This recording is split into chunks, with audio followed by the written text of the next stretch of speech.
आज की कहानी है भाभी मेरी प्यास बुझा दो। इस कहानी के सभी पात्र और घटनाएं काल्पनिक हैं। अगर ये कहानी आपको अच्छी लगे तो लाइक करें, शेयर करें। जया अपने ससुराल में बहुत खुश थी। उसके पति राघव और उसके सास ससुर उससे बेहद प्यार करते। जया के पति राघव एक सॉफ्टवेयर कंपनी में इंजीनियर थे। जया के ससुराल आते ही राघव का प्रमोशन भी हुआ, इसलिए उसके ससुराल वाले उसे घर की लक्ष्मी मानते।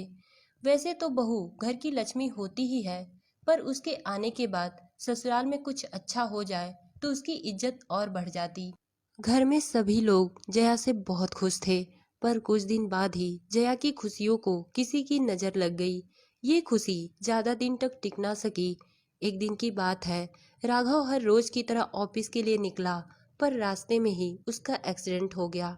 कुछ लोगों ने राघव के घर वालों को उसके एक्सीडेंट की खबर दी।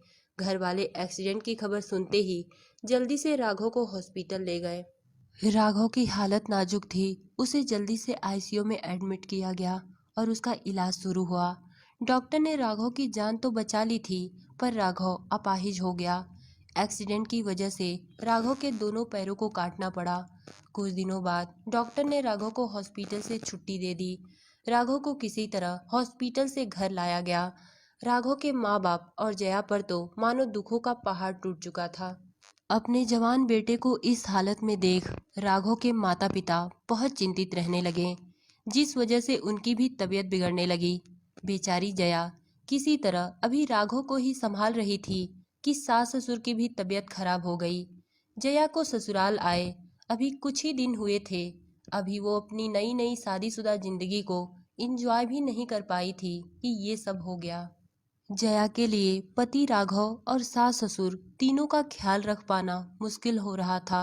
घर में इतने पैसे भी नहीं थे कि वो किसी को रख ले। घर में एक राघव ही कमाने वाला था, वो भी अपाहिज बनकर बैठा था।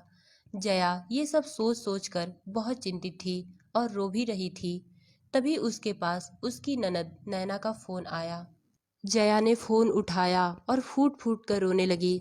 उसकी ननद नैना ने घबराते हुए उससे पूछा, क्या हुआ भाभी, आप रो क्यों रही हैं? जया ने नैना को सास ससुर की तबीयत और अपनी सारी परेशानी बताई। नैना को अपनी भाभी जया का दुख देखा नहीं गया और वो अपनी भाभी से बोली, ठीक है भाभी, आप चिंता मत करें, मैं कुछ दिनों के लिए वहां पर आ जाऊंगी। जया ने कहा, दीदी आप आ जाएंगी तो आपका बहुत एहसान होगा।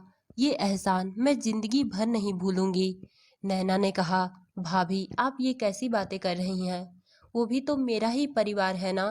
अच्छा ठीक है भाभी, मैं फोन रखती हूँ। अगले एक दो दिनों में नैना अपने पति उमेश के साथ मायके आ गई। नैना के मायके वालों की हालत देखकर नैना के पति उमेश ने नैना से कहा, नैना मैं कुछ दिनों के लिए यहाँ पर रुक जाता हूँ। तुम लोग अकेले हो, परेशान हो जाओगे।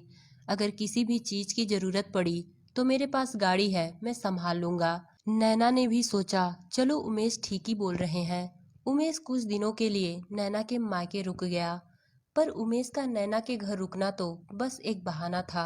उसकी नीयत ठीक नहीं थी। उमेश की नजर नैना की भाभी जया पर थी। उमेश की नजरें जरूरी कामों पर कम, नैना की भाभी जया पर ज्यादा थी।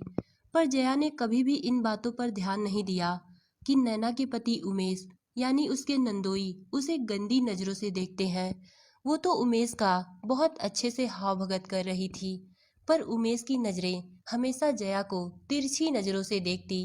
एक दिन जया अपने काम में व्यस्त थी, तभी उमेश उसे अपनी गंदी नजरों से घूर रहा था।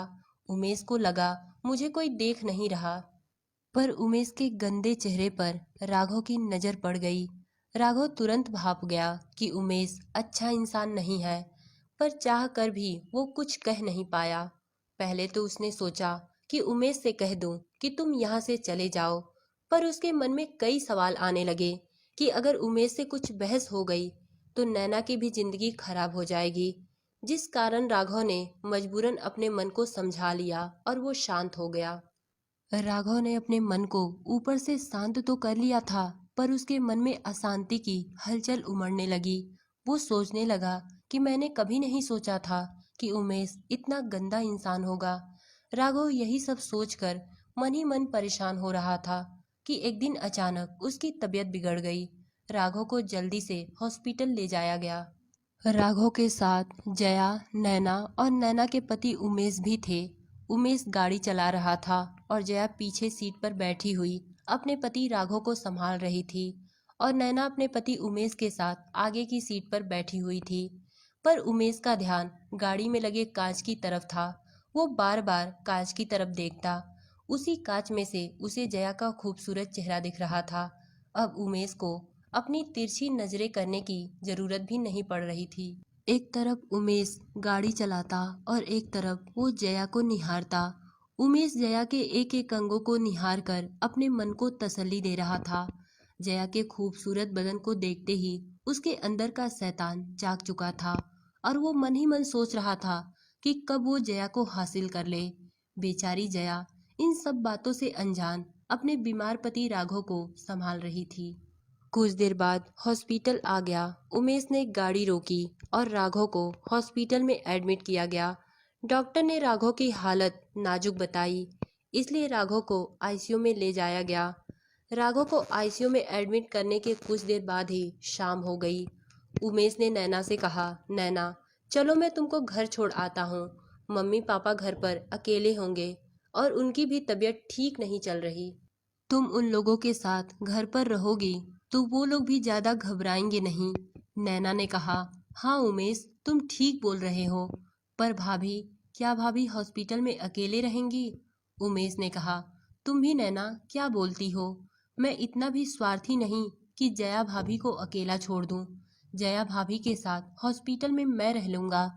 उमेश की ये बातें सुनकर नैना के आंखों में आंसू आ गए और उसने उमेश का हाथ अपने हाथों में पकड़ते हुए कहा, उमेश तुम मेरे मायके वालों के लिए इतना सोच सकते हो, मैंने सपने में भी नहीं सोचा था। उमेश ने कहा, नैना क्या तुम्हारा परिवार मेरा परिवार नहीं? इसलिए मेरा भी तो कोई फर्ज बनता है ना। उमेश की इस मीठी मीठी बातों के पीछे कौन सा शैतान छुपा था, ये ना तो नैना को पता था और ना ही जया को। नैना और जया दोनों उमेश की ये बातें सुनकर भावुक हो गए। कुछ देर बाद उमेश नैना को घर छोड़कर वापस हॉस्पिटल आ गया। उमेश हॉस्पिटल तो आ गया था पर उसकी नजरें सिर्फ और सिर्फ जया पर थीं। उमेश बस इसी सोच में था कि ऐसा क्या करूं कि जया मेरी बाहों में आ जाए। रात काफी हो चुकी थी। हॉस्पिटल में उमेश और जया ने एक साथ खाना खाया। जया को नींद नहीं आ रही थी। उसे तो अपने पति राघव की चिंता लगी थी। जया के साथ उमेश भी जग रहा था। कुछ देर बाद उमेश जया के नजदीक आकर बैठ गया। जया को अपने पास उमेश का बैठना कुछ ठीक नहीं लगा, क्योंकि उमेश जया को बैठते हुए धकेलते जा रहा था। उमेश का ऐसा बर्ताव देख जया सहम गई और उसने अपने आप को कुछ देर तक संभाला। उसे लगा शायद ये मेरी गलत फहमी होगी, पर उमेश की हरकतें धीरे धीरे बढ़ने लगी। जया ने गुस्से में उमेश से कहा, उमेश जी क्या बात है, थोड़ा दूर से बात करिए। उमेश जया को अपनी बाहों में जकड़ते हुए बोला, भाभी आप भी क्या बात करती हो? इतना खूबसूरत बदन लेकर कह रही हो कि दूर से बात करो। भैया तो अपाहिज ही हो गए, आज मेरी ही प्यास बुझा दो। जया ने किसी तरह अपने आप को उमेश से छुड़ाया। उमेश की ऐसी हरकत के बाद जया अपने होश में नहीं थी। उसका पूरा बदन गुस्से से तप रहा था। उसने उमेश से कहा, तुम तो आस्तीन के सांप निकले। लोग गैरों से अपने आप को बचाते हैं, पर तुम तो अपने होकर मेरे साथ ऐसा करोगे, मैंने कभी नहीं सोचा था। मैंने तो तुम्हें अपना भाई माना था।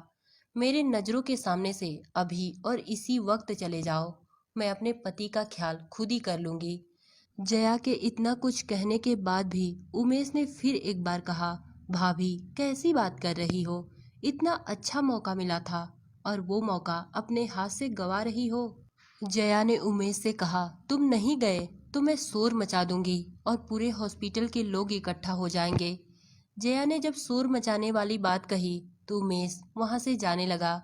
उमेश जब जाने लगा तो जया ने उसे रोकते हुए कहा, रुक जाओ उमेश, तुम्हें क्या लगा था कि मैं इतनी गिरी हुई औरत हूँ? मेरे पति अपाहिज हो गए तो क्या हुआ? वो मेरे पति हैं, मैं पहले भी उनकी थी और आज भी उन्हीं की हूँ। संसार का कोई भी सुख उनके आगे फीका है। और तुम्हारे मन में ये सवाल भी जरूर होंगे कि अगर भाभी नैना से ये सब कह देंगी तो मेरा क्या होगा। तो सुन लो, ये सब नैना से क्या, मैं किसी से भी कहने में हिचकिचाऊंगी नहीं। और नैना को जब ये सब पता चलेगा कि उसका पति उमेश इतना गंदा इंसान है, तो उसे तुम्हें छोड़ने में एक पल भी नहीं लगेगा। पर मैं ऐसा नहीं चाहती, क्योंकि मुझे उसकी भी फिक्र है। इसलिए ये गंदी हरकत छोड़ दो। मैंने तो तुम्हें छोड़ दिया, पर ऐसा अगर तुमने किसी और के साथ किया तो शायद तुम अपने साथ साथ नैना की भी जिंदगी बर्बाद कर दोगे। इसलिए औरत की इज्जत करना सीखो और ये सब छोड़ दो। यही तुम्हारे लिए बेहतर होगा। और जो तुमने मेरे साथ हरकत की है, ये माफ करने के काबिल नहीं है। मैं तुम्हें कभी माफ नहीं करूंगी। यही कहकर जया रोते हुए अपने पति राघव के आईसीयू वार्ड में चली गई। तो दोस्तों, ये कहानी आपको कैसी लगी कमेंट्स में बताइएगा।